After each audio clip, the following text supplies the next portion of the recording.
fun. I'm actually gonna get to reading now. Hey lovelies, so as of 5 minutes ago, I've decided we're doing a 24-hour readathon around here. Now, I'm yet to decide whether I'm going to try and do a 24-hour straight, see how much I can read in that time period kind of thing, or whether I'm going to do 12 hours today, 12 hours tomorrow, or just start the timer when I read, stop it until it's a 24 hours.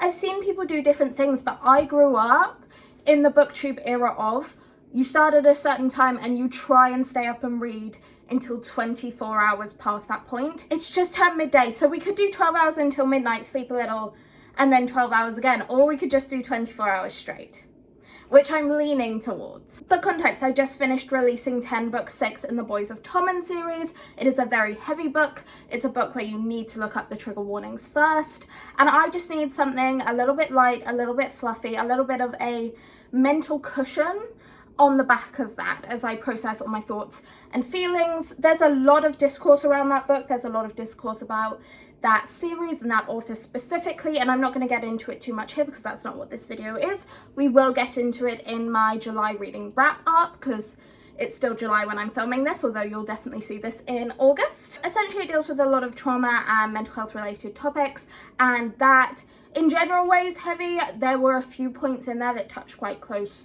to home, not necessarily in context, but content in terms of mental health. So this is my form of self-care. Feel free to join me, honestly. We're having a nice cozy day at home. That's the plan. I've just gone and collected my parcels, and I'm sure that all of these contain books, and one of them contains a book I want for this 24-hour readathon. So let's open them together. Essentially, payday came and I started ordering books. First up, we have The Love Hypothesis by Ali Hazelwood. Now, yes, this does fill the quota of nice and fluffy romance fun, but I'm actually setting this aside for a different book video I'm doing around romance books. So this isn't going to be in this video. This should be a book I pre-ordered that came out yesterday, I think. Yes, it is. This is Glorious Rivals by Jennifer Lynn Barnes. I believe this is book 2 in the Grandest Game series, which is a spin-off or set in the world of the Inheritance games. The first book is on my shelf.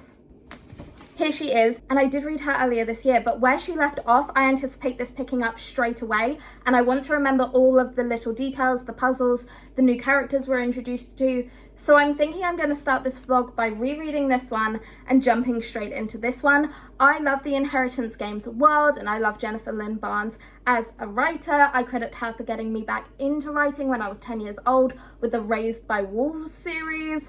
That is a throwback when we were all in our werewolf era around the time of Twilight. Her writing is fast-paced, they're easy to digest, they're fun and complex without being too heavy. So exactly the type of reads I'm looking for.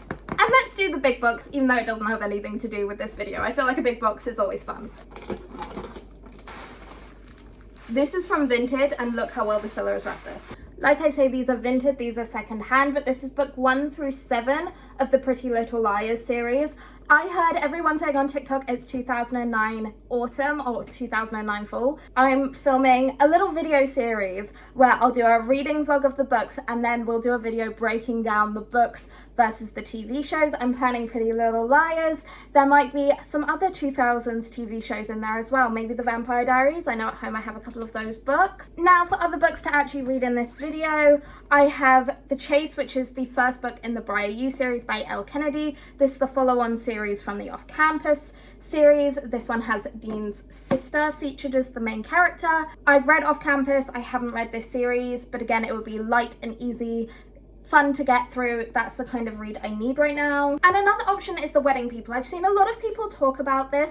I'm not entirely sure what it's about, but again, it's a romance and I've only heard good things. So I'm quite eager to jump into it. As the title suggests, it's about people at a wedding. Does it get derailed? We will see. This is a little TBR for this video.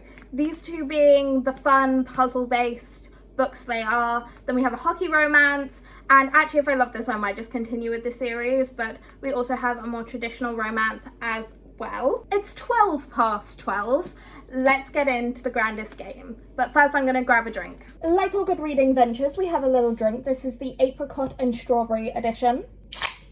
That was a good noise. And we also have snacks. These are the sweet chili crisps from Morrison's. Honestly, obsessed. I got obsessed with them around November last year.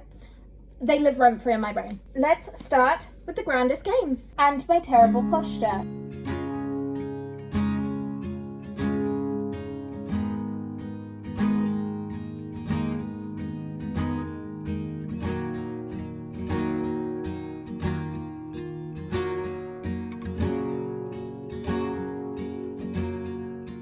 Approximately 2 hours in, we're at page 157 of the Grandest Game. I forgot how quickly we get into all of the action in this one. There's not loads of setup. You kind of figure out what's happening as you go because that's what's happening to our characters, if that makes sense.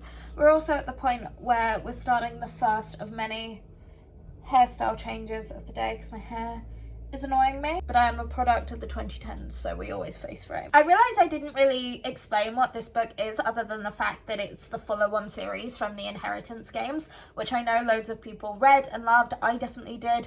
They're very easy reading, very quick to get through, and they feel high stakes without being high risk, which I think is what's cathartic and kind of soothing about reading them. This is still following Avery and the Hawthorne brothers, except they aren't necessarily the main characters. They have set up this Grandest Game. It's an annual competition where 7 competitors, 3 who are handpicked by Avery and 4 wildcards, they all compete in this game. No one knows exactly what the game is going to be. It is designed by Avery and the Hawthorne brothers. This time around, our 7 competitors include both characters we know and characters we don't. So the characters we know include Rohan, who we know from The Devil's Mercy in, is it The Brothers Hawthorne? And then also Grayson's half-sisters through his dad, which we have again met in The Brothers Hawthorne, which is Gigi and Savannah. The other competitors include Lyra, who is one of the 3 perspectives we get in this novel alongside Gigi and Rohan. And then we also have Brady and Knox and Odette. And just by happenstance, this year Grayson knows nothing about the competition because he's going to be the one running it on the ground. Oh wait, he's actually a competitor as well, because we love to do this.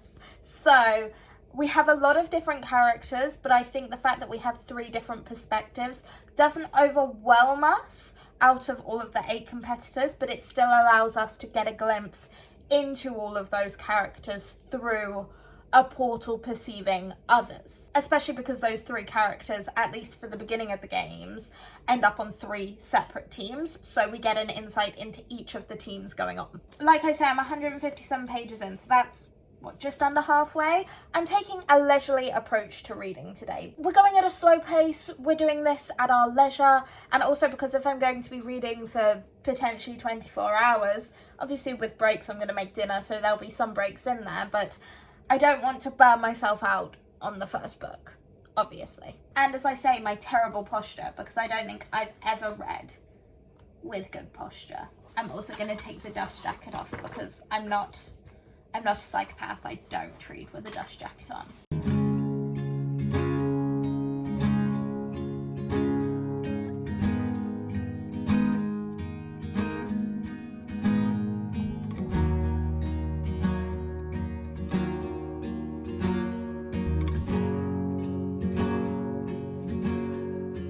I forgot how much I love Gigi's perspective and being inside Gigi's mind a little bit, because the dancing references, her brain going on a little cha-cha, even in how she thinks, this very almost hyperactive, over-caffeinated dance analogies to how her brain is rushing through thoughts, and really this, not blind, but choice to be optimistic and happy and using that as a shield. Oh, I love Gigi. I love Gigi so much. We are officially 4 hours in. We're at page 310, which means I should finish this very shortly. And obviously I will catch you up and recap my thoughts once we're done. I'm literally in the last few pages of this book. There's maybe 20 left, so I'm going to make this comment really quickly. We're just seeing Gigi interact with Nash, and I kind of want to see more of Gigi and Savannah interacting with the Hawthorne brothers. Obviously we see them interact with Grayson because that is their Hawthorne brother. But we saw a little glimpse of Gigi interacting with Xander at the very beginning, and you see a little glimpse of Nash with Gigi. I think there would be something really fun in seeing those dynamics. I think Nash has this soft protectiveness that he would extend to those girls, even though they're not his sisters, they're his brother's sisters, and that would be good enough for Nash. I think Gigi is so much like Jamie. They have a certain wildness to them, they have a certain pain hidden behind that wildness and that carefreeness that I think would tie them together really well, and actually might bring out a certain kind of responsibility in Jameson and the chaos of Xander. I think Savannah would have a soft spot for Xander because him and Gigi are really alike in their energy and, again, their chaos. And I think a bit how their brains work in overdrive. Although technically there is DNA family in that with Grayson, obviously. I think there's elements of a found family for the Hawthorns being constructed when obviously the old man, Tobias Hawthorne, the grandfather, was so heavy on biological family. This potential for a found family is something I would really love to see explored more. I'm gonna finish this book and then I'll come back to you.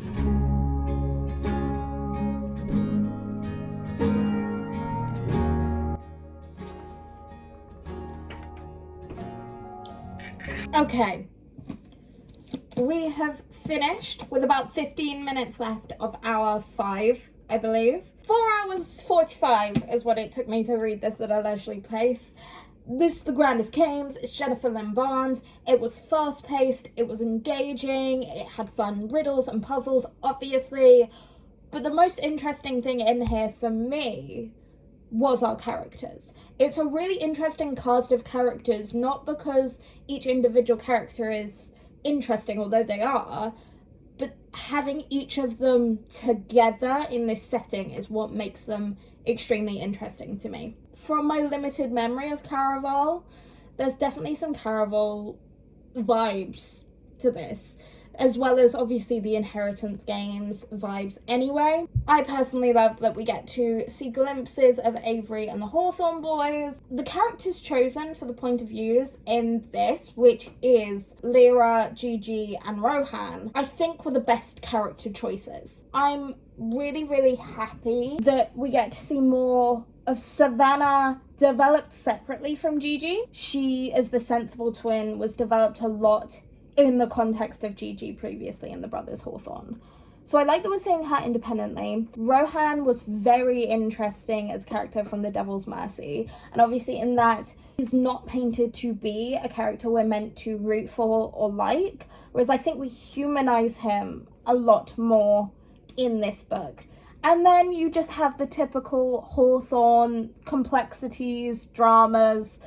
They're always wrapped up in something, and there are little tidbits that do link back to some of the things we've learnt in the previous books. So whilst this is a separate series in the Inheritance Games universe, it is still chronologically part of that series. You do need the context of the Inheritance Games to read this one. It's just so fun. It's a fun book to read, honestly. I'm biased. I'm a big fan of Jennifer Lynn Barnes' writing style.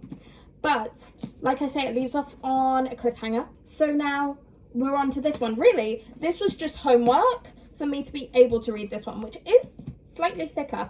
Especially because I've read this already this year, so I won't count a reread towards my reading goal of the year. Now on to Glorious Rivals. Cover design is very same vibe, but purple this time. Oh, also, I really forgot that a lot of this book, they're doing all of the challenges, solving riddles, playing games, etc.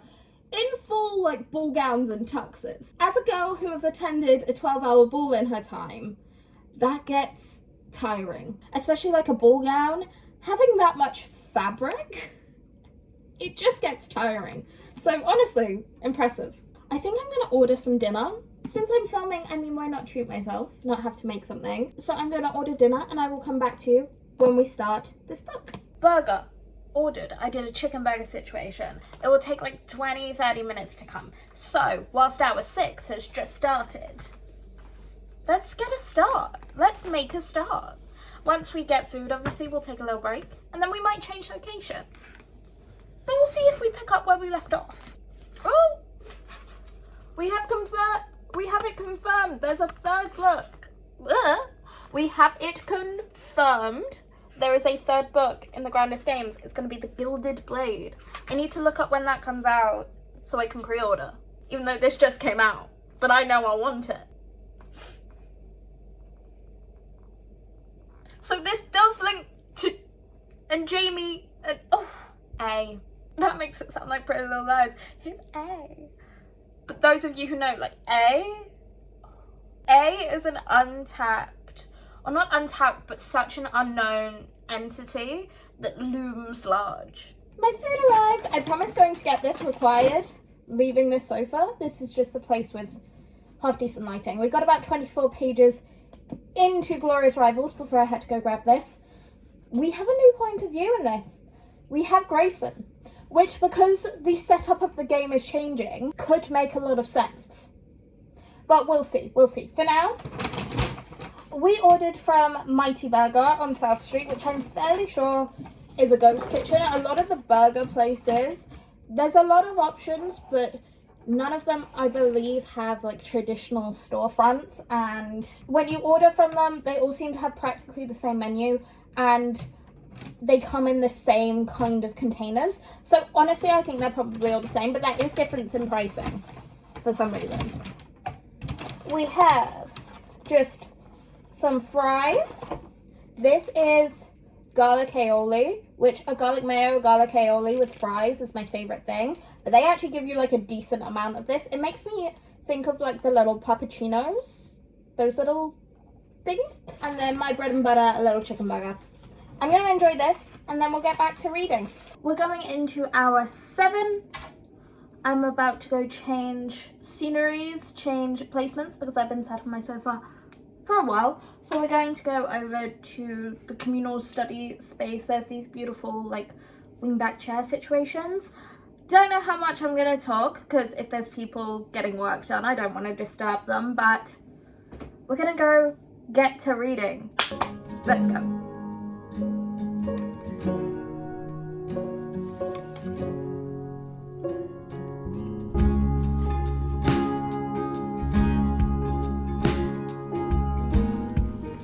It's 7:30 now, so we've been going for about 7.5 hours. We've made it to page 93. I kind of love that we're getting more Gigi and her funny interactions with codename Mimosa. If you know, you know. I think now we have Grayson's narrative in there as well as Lyra, Rohan, and Gigi. It currently still works. Essentially, I need to wash my face, throw my hair probably in a messy bun rather than this, and I will come back to you when, honestly, I am not wearing a bra anymore. I'm going to find a jumper to throw on, and then we will jump back in, because I am very intrigued. I'm really, really intrigued, actually.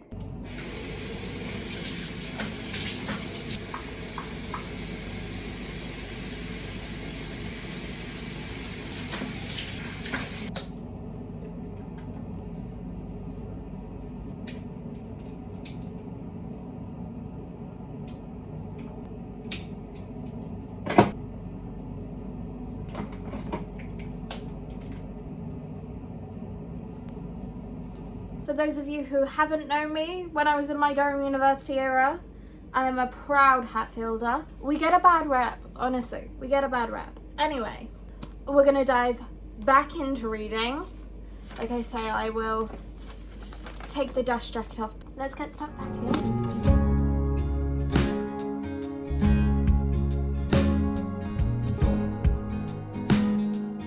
As a girl who loves a ball and a ball dress, reading this is making me feel like I should be wearing one of my ball dresses. I don't have any here anymore. They're all in my wardrobe at my parents' house. All my lovely long dresses. There's this gorgeous, it's like a velvet material almost. It's this gorgeous deep blue colour. A bit of a low neckline on it. Strapless. Gorgeous. Honestly, one of my favourite ball dresses I've worn. Also, it's around 9:30. We're at page 196. We're definitely making slower progress on this one, probably because I haven't read it before, so it is new, and I'm trying to process the puzzles and the clues and the stories without them already kind of ringing a bell in my brain, as it were, but I'm enjoying it a lot. Like, a lot.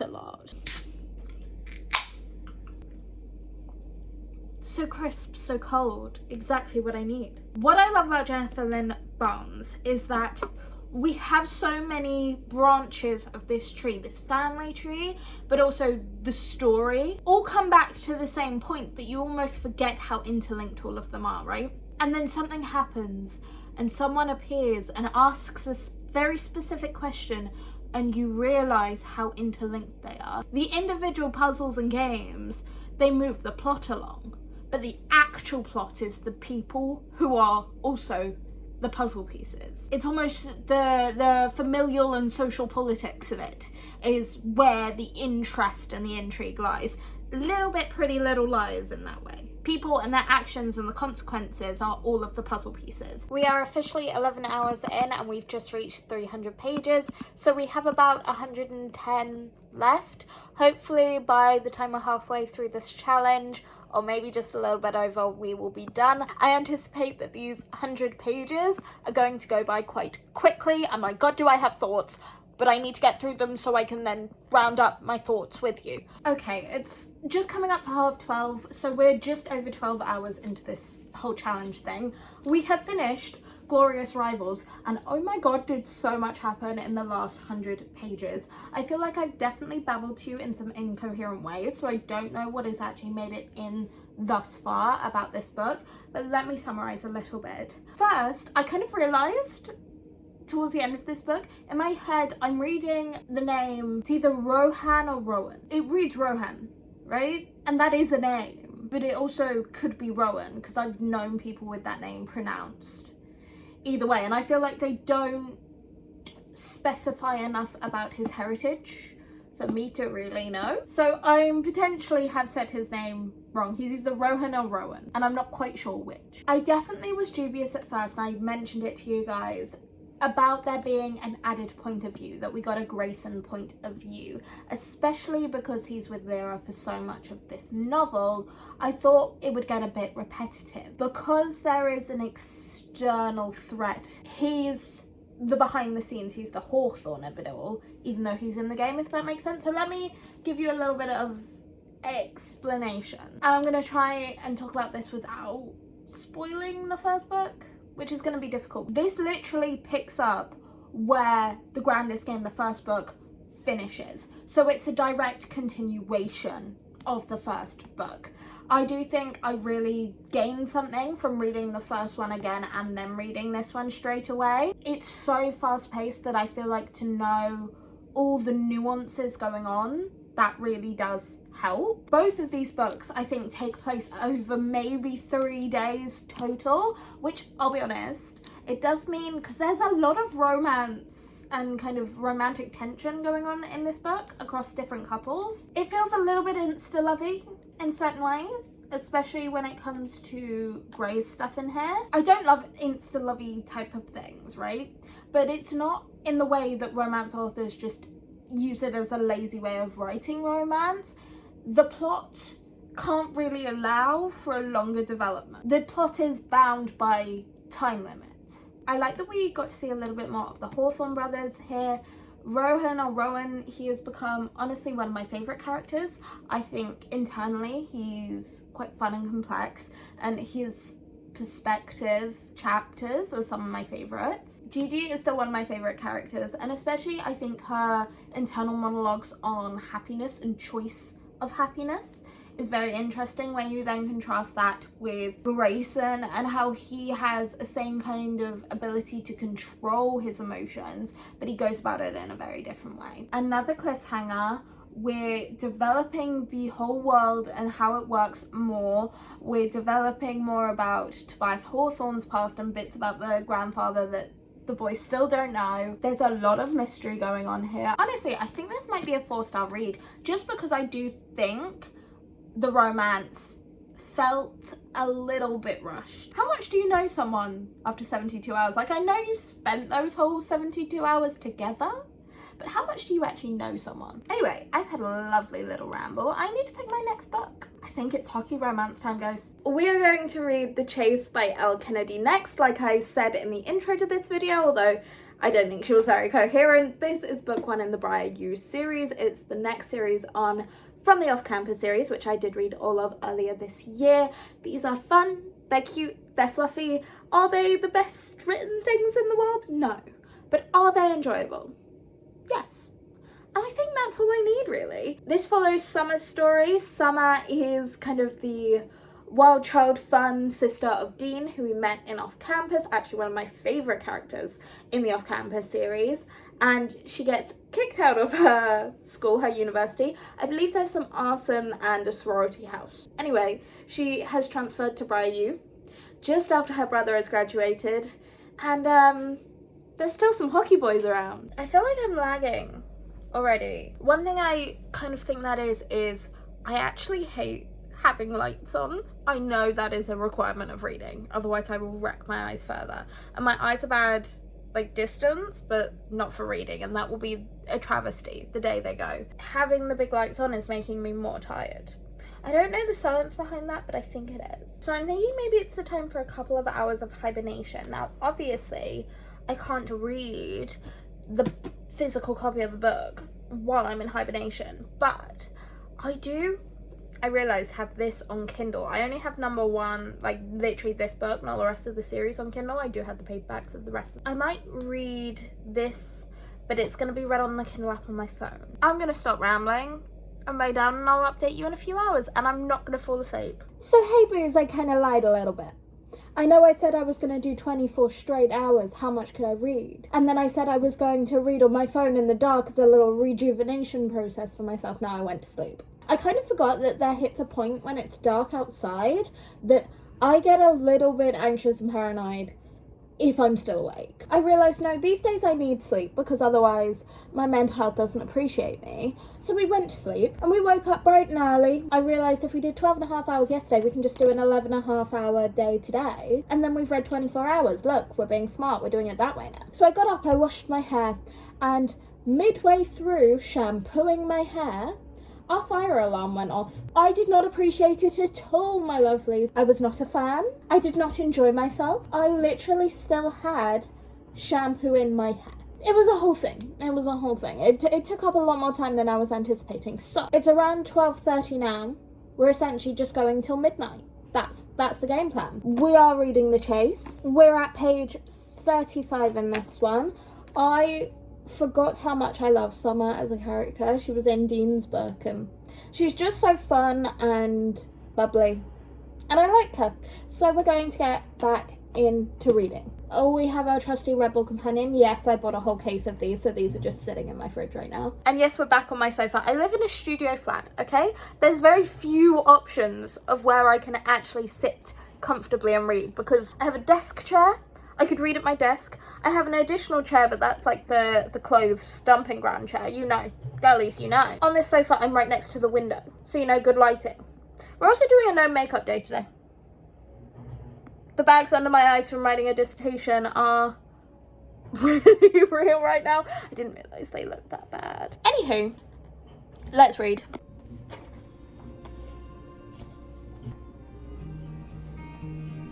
Oh, the baby mentioned. I love that we have so many off-campus series references. I feel like obviously we met Fitzy in the off-campus series, and then we also met Summer, and she is the sister of one of the main guys in those books. So that's actually a really good almost to a spin-off series. It's characters we already know.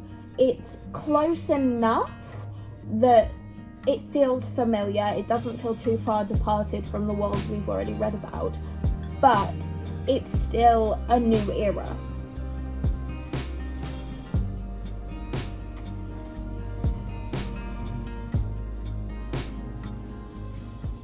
She has an Audi. My current, dream next car, so my second car, if you will, because I still got my first car that I got when I was 17. Crystal, she's doing well.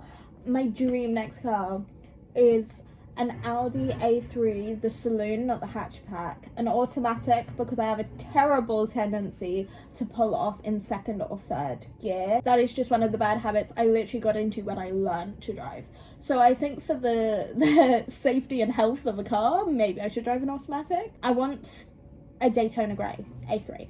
Why is the trying to find a postgrad job or deciding what you're doing with your life thing that both Summer and Fitz have touched on, why is that getting to me so much? Oh wait, it's because I'm about to finish uni. I have to be a proper adult. I don't want to do that. It's really funny to me that 12-year-old me had more of an idea of what I wanted my life and career to look like than 23-year-old me does. We're about an hour and a half into reading today. We're on page 154. I'm still struggling to get my words out, I don't know why. One thing I will say is L. Kennedy, and I think this is kind of the case across all of the books. There's a really good infusion of humour in them, and sometimes it may feel a little overplayed, that it's not exactly natural, but it's still really fun, and it brings a lighter energy to these books, which means they're easy to fly through, they're engaging, and they are a fun read. Summer is being relatable just by this simple sentence: my inner critic is frankly a total bitch. I know that one well. My current feelings towards Fitz and Summer is wanting to shake them and just yell, communicate with each other, please. Like, you're grown adults. And I know, I've watched it, I've seen it, especially in university. You watch people not communicate a whole lot. Communicate! I don't like that we're depicting a slut-shaming culture. Is the slut-shaming necessary? I know Summer is against the slut-shaming.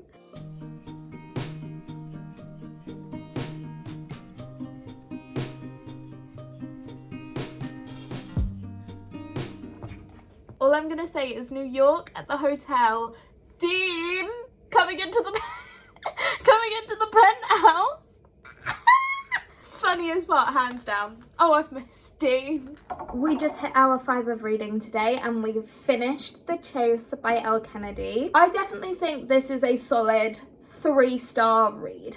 I actually really enjoyed it. I love Summer. I think her bubbly personality is really fun, but she does have complexities underneath her, and that's a key point about her character, which I enjoyed. We hold multitudes, and by the time we're in even our early 20s, I think we've all lived a couple different lives, and that's something I've been thinking about a lot recently, actually. But we've been different people, right, and evolved, and that's a big part of Summer's character, I think. I do kind of wish that we delved a little bit more into Fitzy and Fitz's background, his relationship to emotions. I feel maybe his backstory wasn't as well fleshed out as we've seen previously from Elle Kennedy in the off-campus series.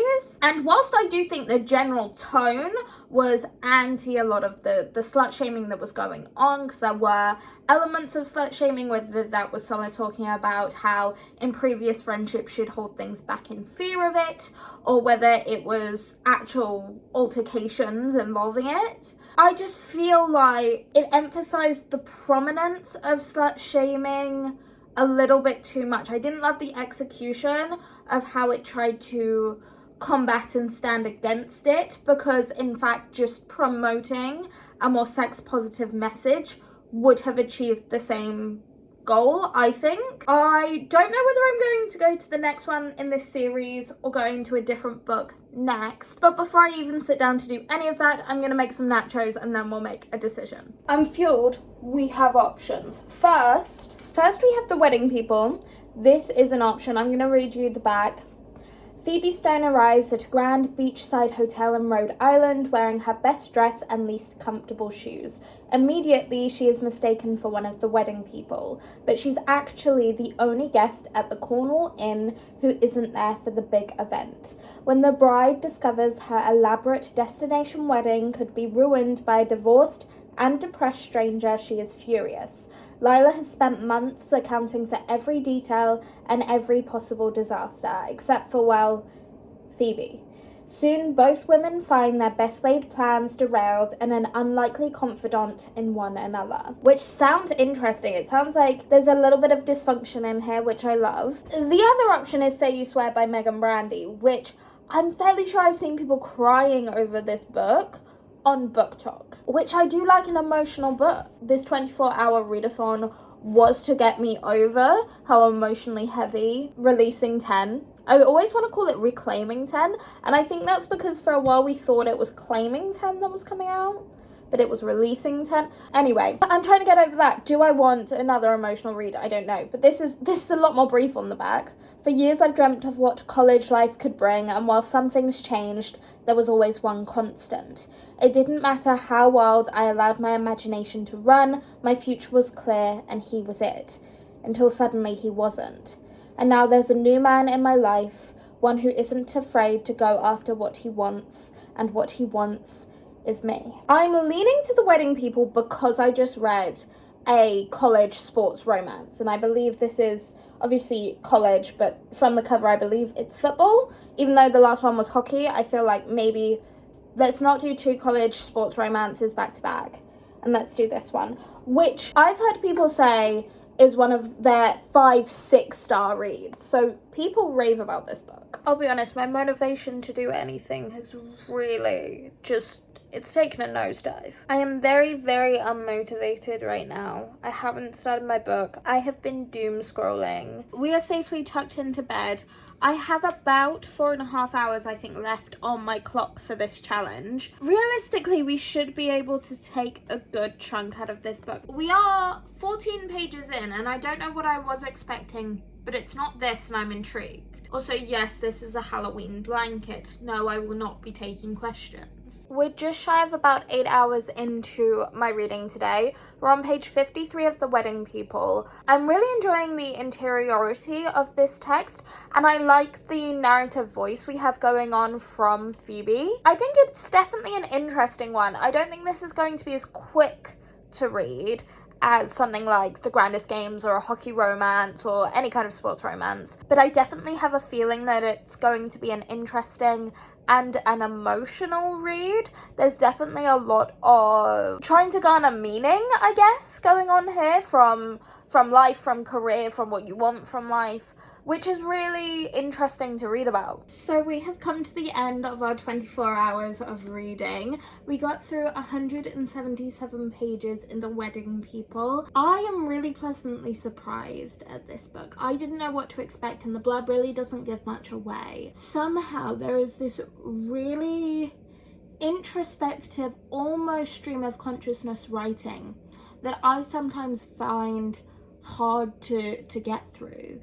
But yet it has this beautiful cadence and pacing to it that draws you in. There's a shift going on between the past and the present, the events that have led up to this point in Phoebe's life and the events at the wedding itself. I had the thought within probably the first 100 pages of reading this that this is women's fiction for women who don't know who or how to be. I feel like this has the potential to carry a real emotional gut punch, and at the heart we're seeing emerge this really interesting take on truth and female friendship. I'll insert a clip after this of me kind of rounding up this readathon tomorrow morning when I'm able to do the maths on how many pages I've read, etc, etc. If you want to know my thoughts on this book once I've actually read it, I will include it in my rosé reading wrap up for August, because it's the last day of July today, so I will finish this in August. I will see you tomorrow to wrap this up. Hello one, hello all. As promised, next day Holly is here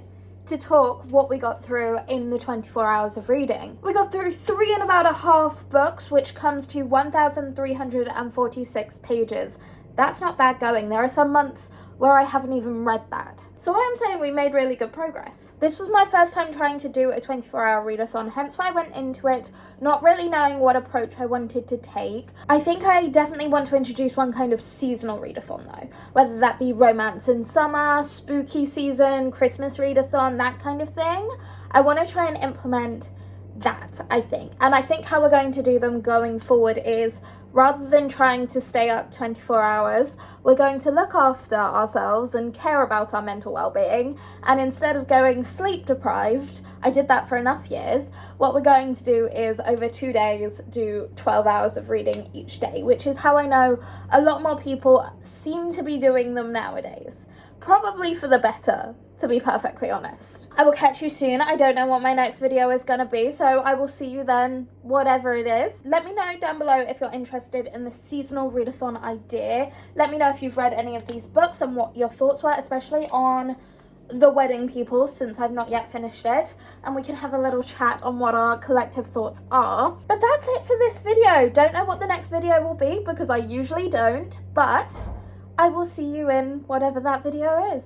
And thank you for sticking around this long into the video, because I'm sure editing me has had a field day trying to make my incoherent rambling a little bit more coherent for you. See you in the next one.